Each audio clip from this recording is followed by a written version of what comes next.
Oi, voltamos.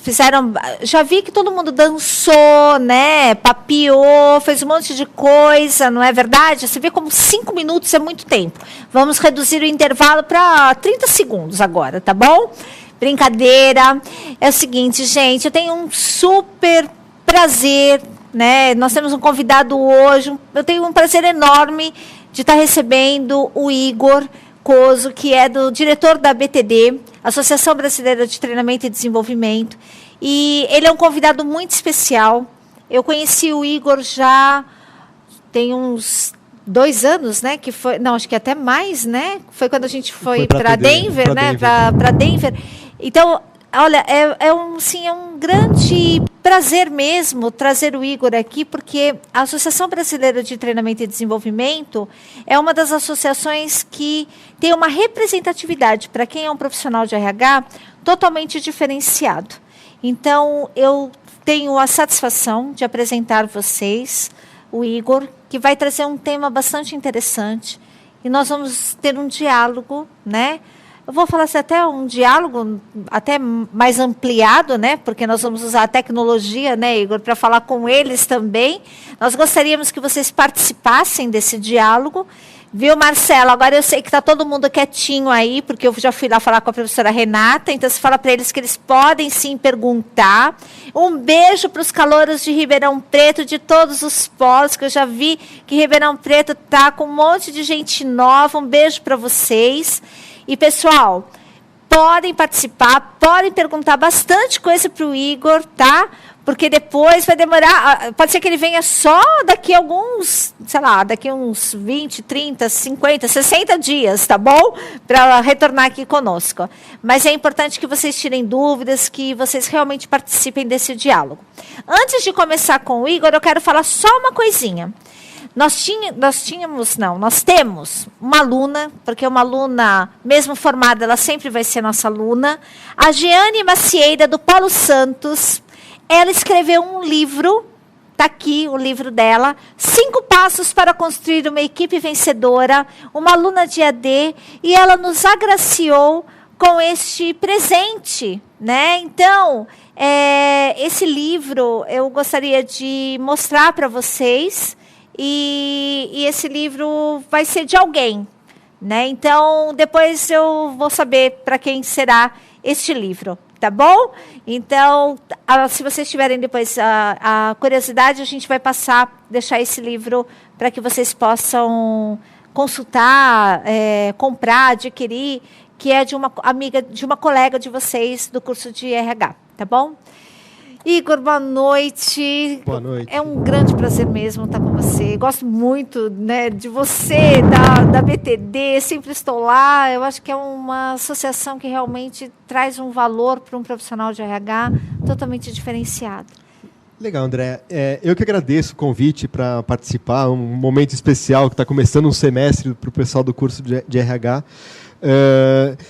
E na BTD a gente tem realmente essa missão. A nossa missão é oferecer recursos e facilitadores para os profissionais que atuam com o desenvolvimento de pessoas, que se preocupam com o outro dentro da organização. Então, nada mais propício, nada mais importante do que estar aqui. A gente se conheceu em Denver, né, no congresso da antiga ASCD, que era a Associação Americana de Treinamento, que a gente organiza uma delegação, uma das nossas atividades é organizar uma delegação anualmente para esse congresso. E, além dessa atividade da delegação, a gente tem diversas outras ferramentas, outras atividades que a gente oferece para os profissionais de treinamento.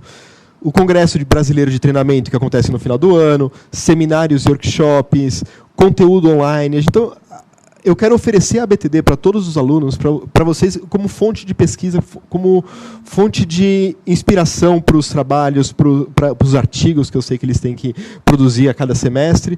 Então, pode contar com a gente, comigo lá na BTD, depois eu passo o meu contato e estou totalmente à disposição. E olha, gente, isso é extremamente importante, porque eu sempre... Quando eu visito o Igor lá, a gente tem, nesse congresso que nós fomos, né, foi muito bacana, porque a gente teve a oportunidade de conhecer a Flora, teve a oportunidade de conhecer a Andréia, a gente acaba fazendo também um hall de amigos que acaba trocando experiências. São pessoas que também estão na área pesquisando novas metodologias. A BTD é algo assim, é um mundo de oportunidades de ampliação de conhecimento. Então, e por que eu estou falando essa questão desse mundo de oportunidades?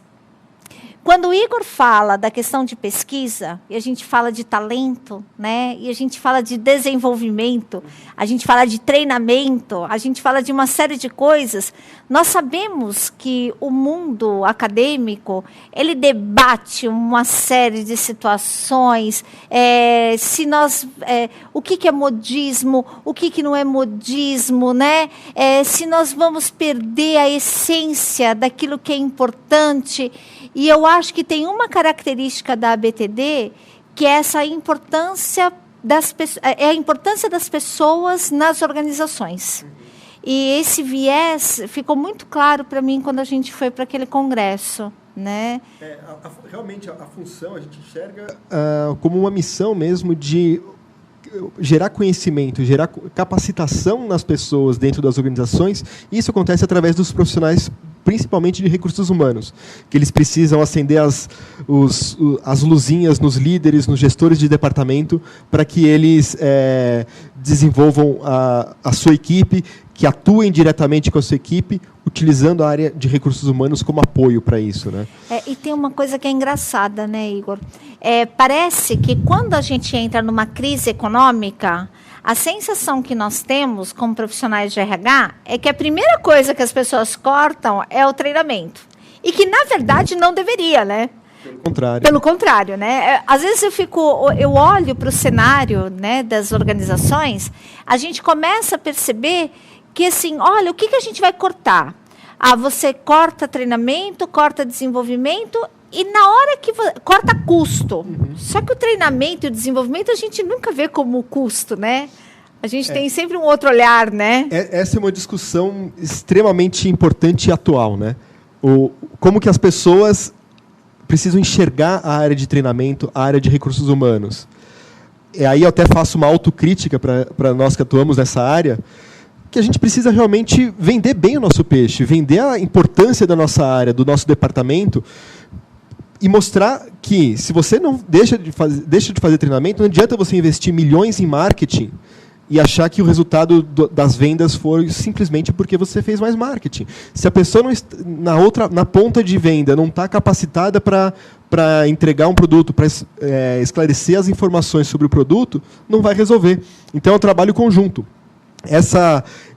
Esse posicionamento estratégico é de todo mundo do RH, de todo mundo que trabalha com capacitação, trabalha com gente, né? Então, a hora que a gente consegue mostrar os resultados, consegue isolar ações e mostrar, olha, essas pessoas tiveram uma capacidade melhor de mostrar resultado. O resultado das pessoas que a gente treinou foi o dobro de quem não foi treinado. E aí a gente começa vender o nosso peixe. O diretor da organização, o presidente da organização, vai olhar para o profissional de treinamento, para o profissional de recursos humanos de uma outra forma. Na hora de reduzir despesa, ele vai pensar, assim, bom, peraí, eu vou reduzir só no treinamento ou a gente vai fazer um arranjo de mostrar soluções? Fora isso, tem a criatividade, né? A gente tem que usar a criatividade nesse momento de reduzir custos e ter a mesma efetividade. Então, é sempre aquele jogo de inteligência. E você falou uma coisa que é interessante, né? Porque no momento de crise, a gente acaba sempre tendo várias opções, né? Então, as associações são uma opção. Sim. As universidades são uma opção. Então, a gente tem tantas opções para investimentos em capacitação ou em desenvolvimento que não tem um investimento tão elevado assim. Exato. Né? As soluções estão aí, tem diversos...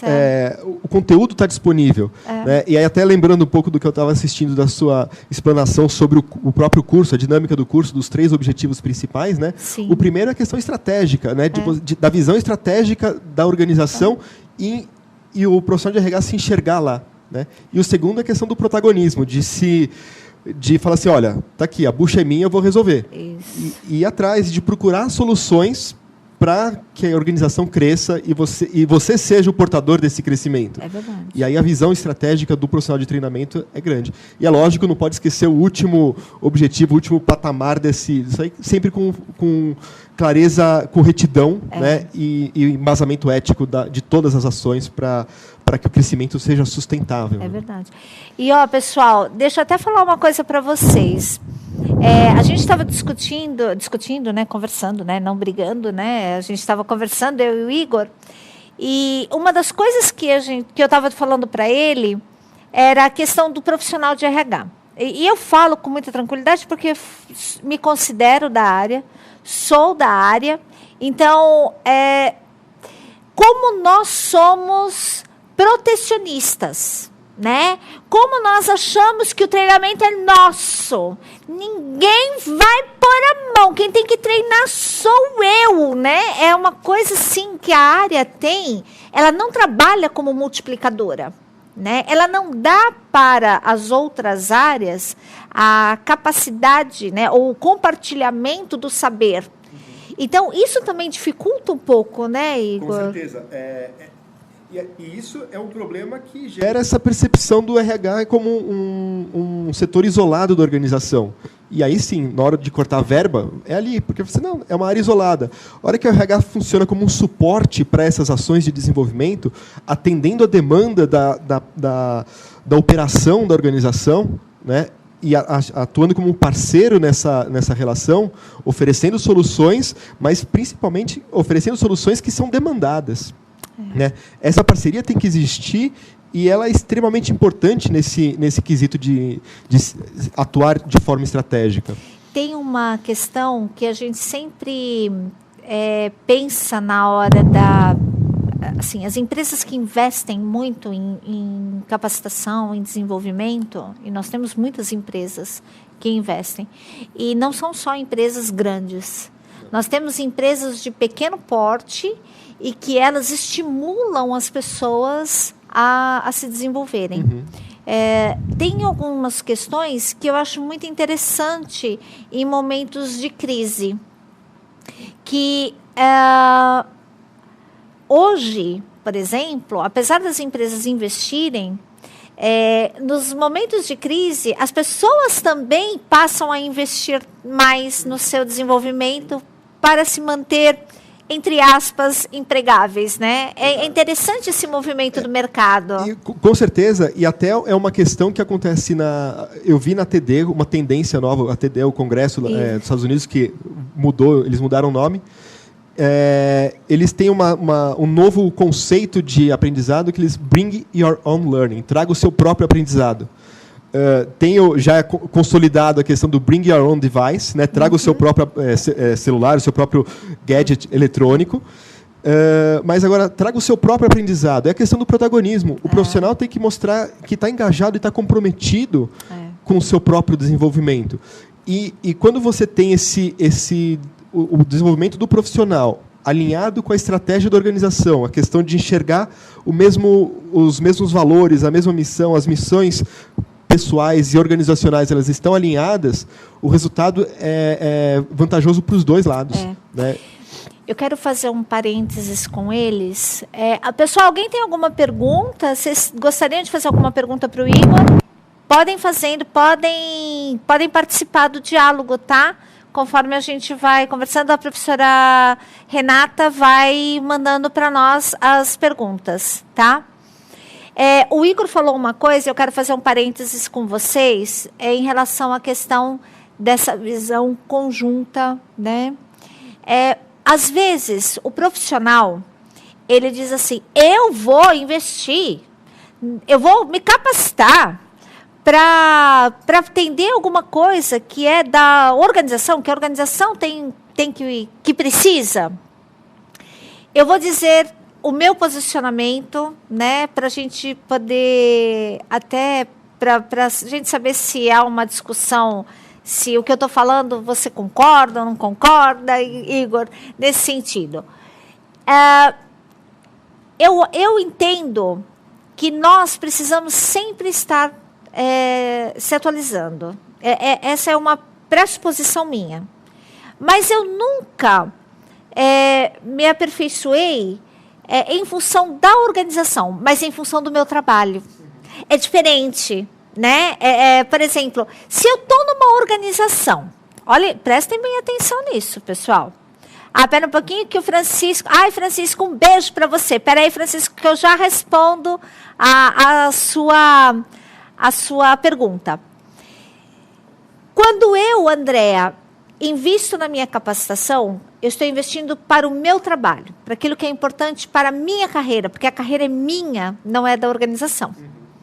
Só que se eu estou numa organização cujos objetivos dela coadunam com os meus, cujos valores dela são muito similares aos meus, é inevitável que eu vá me capacitar. Até de graça, né?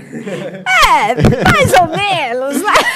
Eu acho que a gente trabalharia. Eu acho que a gente já trabalha além. A gente trabalha de graça porque a gente trabalha além daquilo que a gente é remunerado, né? Então, eu acho que é nesse sentido mesmo. Mas eu fico pensando assim: eu trabalho muito pelo prazer.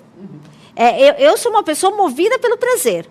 Agora, tem uma situação que, às vezes, as pessoas, né, elas não conseguem entender. Por exemplo, olha a pergunta que o Francisco ele está colocando, né? É obrigação da área de treinamento e desenvolvimento capacitar o empregado? O empregado a capacitar, da área de 3D, capacitar o empregado? É obrigação da área do... Peraí, gente. É obrigação da área de T&D capacitar o empregado? Na verdade, não é obrigação da área de treinamento e desenvolvimento, né? Não existe uma obrigatoriedade. Verdade, se eu entendi bem a pergunta, a questão não é obrigatoriedade, mas tem que ser um objetivo, não necessariamente somente da área de treinamento, mas dos gestores, a incentivar que esses profissionais que ele lidera, a mostrar o caminho que eles podem seguir, ser um orientador do processo do aprendizado. Sim. Então, ajudar o próprio profissional a se capacitar, saber para onde que ele vai buscar o conhecimento que ele precisa, né? E como fazer isso. A empresa tem que ter uma obrigação de ajudar ele nesse processo, de orientá-lo nesse processo.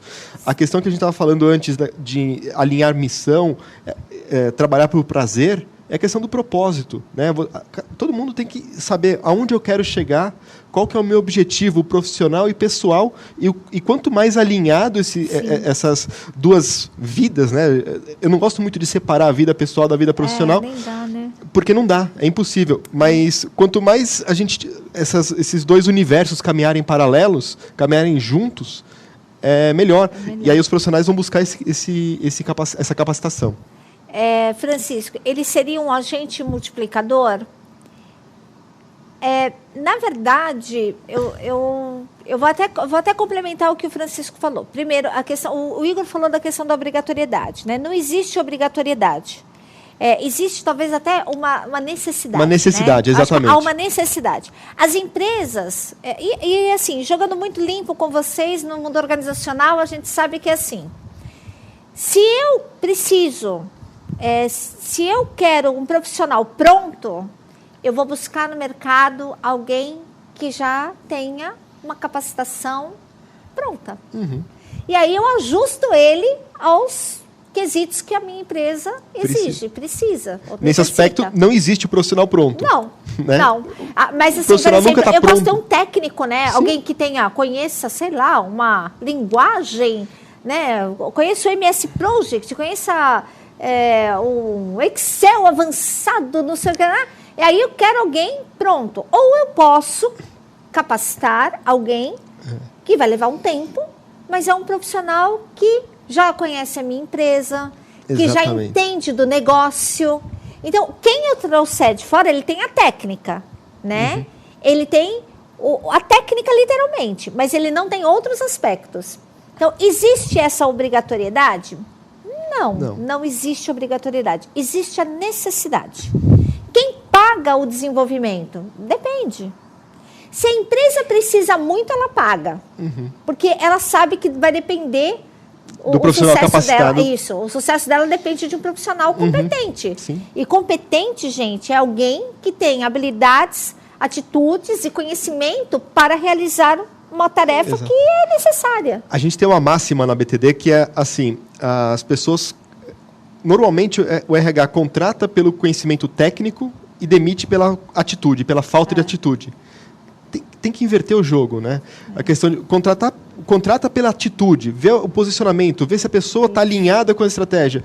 Treinar a parte técnica é muito mais fácil do que você treinar o comportamento da pessoa, né? Então, conhecimento, ele está disponível, é mais simples de se treinar esse conhecimento, na maioria dos casos. É lógico que a gente não vai falar de coisas extremamente complexas, como estrutura de foguetes e não sei o quê, mas a atitude é muito mais importante do que o conhecimento técnico. Na verdade, né, o comportamento a gente não muda nas pessoas, né?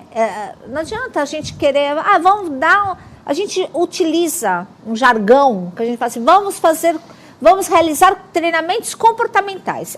Esse é um jargão que a gente acaba falando, mas na verdade a gente trabalha atitude em determinados tipos de organizações. Ou seja, é situar as pessoas em relação àquilo que aquela organização ela acredita, ela tem de valor. Agora, com certeza, se você contratar alguém que tem desvio de caráter, você não vai mudar o comportamento dele, né? Com treinamento, com desenvolvimento, você não muda.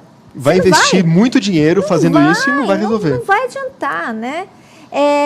A gente tem a Marilei, aluna do Polo Perus, ela quer saber quando o profissional investe em si e também na empresa onde trabalha, só que a empresa não investe nele. Qual atitude o funcionário deve tomar, pois sabe que não terá oportunidade para uma ascensão profissional? Olha, é uma ótima pergunta. Realmente é a questão da transparência e do relacionamento que precisa existir entre a organização, principalmente os líderes dessa organização, e o profissional.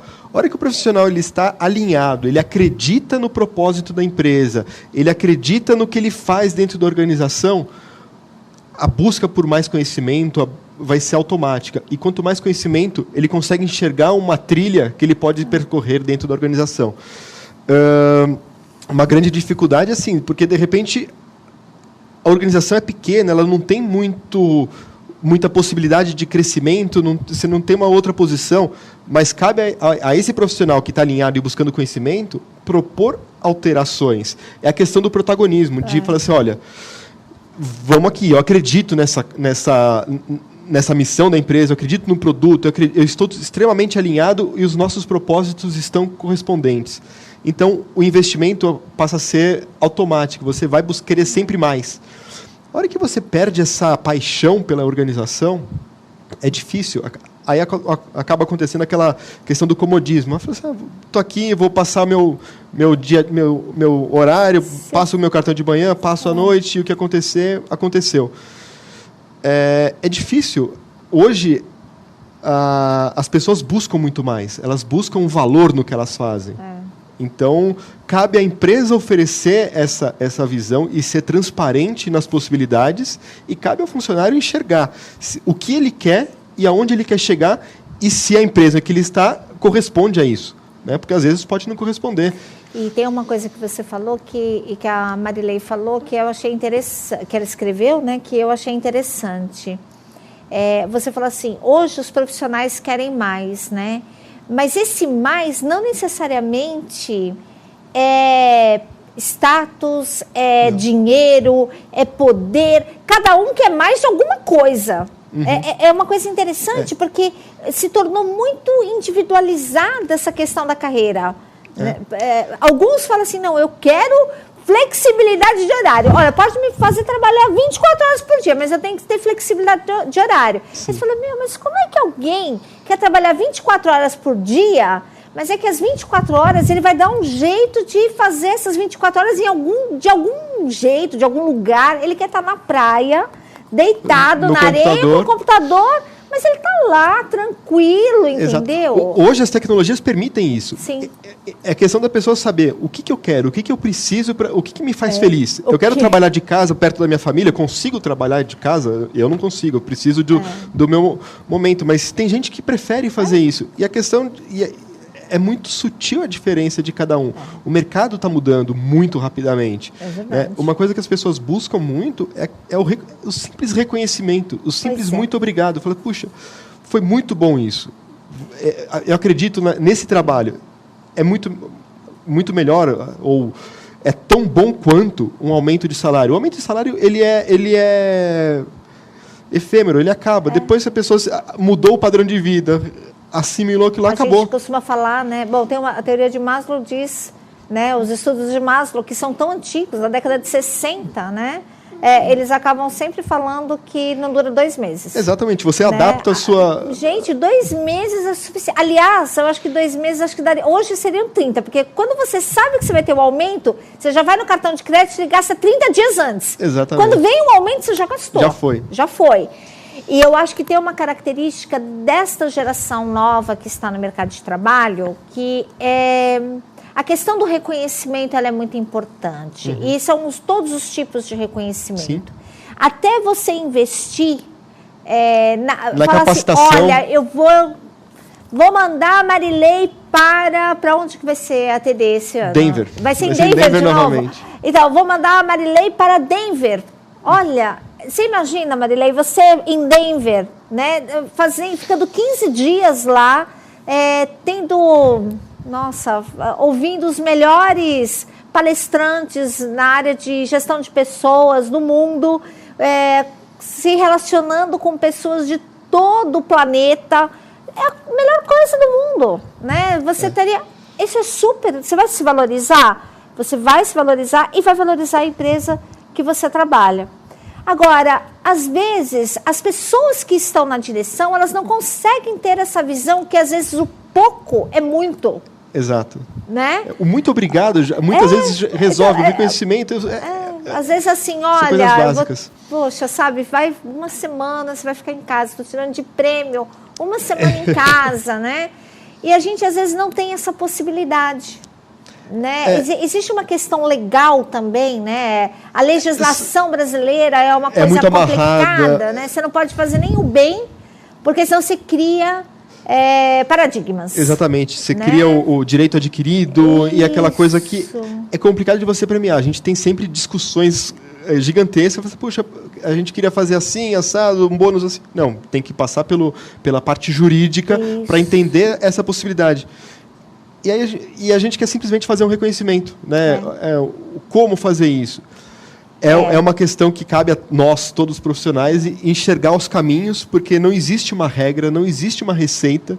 São sutilezas de cada organização, de cada profissional, que precisam ser entendidas e respeitadas. É verdade. Agora, Marilei, você falou assim, o que um funcionário deve fazer? Nem eu, nem o Igor vamos responder isso. Tá? Porque assim, se o funcionário não estiver satisfeito, se ele estiver satisfeito com a empresa, ele vai continuar na organização. Se ele não estiver, se isso for um fator preponderante, ele vai se desligar da organização. Se ele for alguém que isso também não é importante, tão importante quanto o emprego que ele tem, ele vai permanecer na organização. Então, nós também precisamos, como profissionais de RH, reconhecer que a escolha é do indivíduo. Ninguém tem o direito de dizer para aquele indivíduo o que ele deve fazer se a empresa fizer isso ou não fizer aquilo. Salvo as questões legais, que aí trata-se de uma questão de direito do trabalho, precarização, coisas que vocês também, alguns de vocês já estudaram no semestre passado, outros vão estudar. Mas, assim, a gente sempre trata daquilo que é legal, daquilo que é legal no sentido jurídico, daquilo que é legal no sentido bacana, né? Enquanto política, enquanto estratégia de negócio. Nessas questões, isso tem que ser alinhado.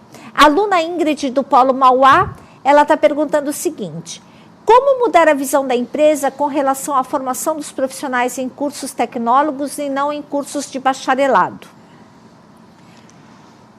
Posso começar? Olha, pode começar. Então, Ingrid, essa visão dos cursos de tecnólogos, ela já tem reduzido bastante em relação ao mercado de trabalho. O Igor pode até corroborar com o que eu estou falando. Mas são poucas as organizações hoje que elas começam a falar assim, não, se for tecnólogo eu não contrato. Organizações que têm esse tipo de mentalidade, né, são organizações que não acreditam que hoje nós não temos mais espaço para a educação continuada. O que é educação continuada? Nós vamos estudar para o resto da vida. É aquilo que a gente estava conversando antes. As empresas precisam contratar muito mais pela atitude, pelo que a pessoa demonstra, do que pela capacidade técnica. E acho que isso responde um pouco da pergunta. Fala assim, olha, as empresas que faz a distinção de um curso de bacharelado ou de um licenciado ou de um tecnólogo, a não ser por questões práticas de um CREA ou de alguma coisa assim que aí realmente demanda. Fora isso, a pessoa precisa entender a competência global da pessoa, tanto técnica, é o famoso chá, né? O conhecimento, a habilidade e a atitude. Esse caldeirão, a pessoa consegue, tanto num curso de tecnólogo, como num curso de bacharelado. É importante a gente trabalhar o seguinte, pessoal. Nós não podemos esquecer que, por exemplo... quando a gente pensa num psicólogo, quem vai aplicar um teste psicológico é um psicólogo. Então, não adianta, não é um tecnólogo mesmo, não é um administrador, ele é bacharel, mas não é um pedagogo licenciatura. Não é esse indivíduo que vai fazer isso. Exato. Que é o que o Igor falou. Eu quero um engenheiro, engenheiro de segurança do trabalho. Mas não pode ser um técnico em segurança do trabalho? Não pode, porque para o CREA tem que ser um engenheiro. Exatamente. Então, é uma profissão reconhecida. Aí, nós não estamos falando de desenvolvimento, nós estamos falando de formação. Aí é diferente. Então, são essas questões que a gente acaba sempre elucidando, né? Nesses momentos que a gente tem de diálogo, e até o pessoal de Ribeirão Preto, né, tá super atento, né, identificando-se com algumas situações comentadas em debate. Pessoal, tem que se identificar mesmo, entendeu? Porque, na verdade, os debates, os diálogos são feitos para que a gente possa realmente interagir, né, para que a gente possa refletir. Porque nós também, né, quando a gente também estava no nosso processo de formação inicial, a gente vivia cheio de dúvidas, Sim. né, Igor? A gente fala, nossa, eu vou para cá, vou para lá. Eu queria comentar uma coisa com vocês que eu achei muito interessante quando a gente foi para Denver, que foi uma situação... A gente estava no hotel e nós conhecemos o pessoal que trabalhava lá no hotel, e os meninos faziam faculdade de História e de Artes, né? E um deles eu estava trabalhando ali, porque acho que na época eles estavam em férias, alguma coisa assim, e que depois eles voltavam a estudar em período integral. Mas que eles queriam ser executivos de organizações. E aí veio o que o Igor falou. Independente se eu sou contratado para ser um diretor de uma empresa, se eu tenho habilidade, se eu tenho conhecimento, se eu tenho uma atitude adequada, que a empresa busca, acabou. Não precisa mais. Eu sou formada em artes, mas provavelmente eu não sou só formada em artes. Eu devo ter buscado vários outras competências, outros conhecimentos para agregar valor àquela formação. E uma coisa que eu tenho visto e sentido bastante falta é a questão do posicionamento crítico, né? Isso eu vejo muito na organização, e acho que a hora que você está falando que os debates propiciam a reflexão, e acho que tem que realmente criticar o que a gente fala. Eu não concordo com isso por causa disso, disso. Exercitar o pensamento crítico eu acho extremamente importante para os profissionais que estão buscando posições elevadas, posições estratégicas nas organizações. Nunca acreditar numa simples notícia de jornal, ver sempre os dois lados de uma posição e tentar entender e tentar questionar os motivos todos para montar o seu próprio ninho de conhecimento, a sua própria reflexão sobre determinados assuntos. E você tocou num assunto que nós estamos vivendo um momento, há alguns anos, que a gente não se aprofunda nas questões, né? E aí, pessoal, todo mundo, tá? Não tem idade, tá? Não tem geração, não tem nada. Tudo. É assim, pega o telefone, recebe uma notícia, uma notificação no Face dizendo assim, acabou o 13º. Nossa, acabou o 13º. Mas nem lê que é assim, piada do ano tá lá no final. Mas não, a primeira coisa que você leu é, acabou o 13º. Você já compartilha com todo mundo. E no momento, né, de dificuldades políticas, acaba potencializando de uma forma que não tem nada a ver. Então a gente não lê, a gente não faz esse processo reflexivo, a gente não lê tudo que tem que ser lido, e a gente simplesmente compartilha de forma indiscriminada e irresponsável, né? E aí quando você fala da questão da criticidade, de exercer o pensamento crítico, tem uma coisa que é muito boa, né? Que é você exercer o pensamento crítico com adequação, com educação, assim, sabe aquela educação de berço? Coisa que papai e mamãe fazem, assim, ó, bom dia, boa tarde, boa noite, né? Foi um prazer, dá licença, por favor. Coisas básicas que nós temos no cotidiano que são esquecidas. Né? E a questão do respeito ao pensamento diverso. Isso, sem porque dúvida. A gente tem o hábito, principalmente no Brasil, que eu vejo assim, das discussões, um tentando convencer o outro. Sim. Eu acho que não é esse o caminho. Não. A questão é de entender o posicionamento diferente e os dois crescerem, os dois compartilharem desse conhecimento. Tem um aspecto, uma amiga minha, a professora Fátima Azar, ela diz o seguinte, nós precisamos exercitar o consenso. E o consenso não é nós dois chegarmos ao mesmo veredito, né? Acreditarmos na mesma, que chegamos a um denominador comum. É alguém ceder e aceitar a posição do outro. Exatamente. Né? Esse a palavra consenso, ela tem essa situação. Eu gostaria de agradecer muito ao Igor, mas já, ele né? passa muito rápido, né?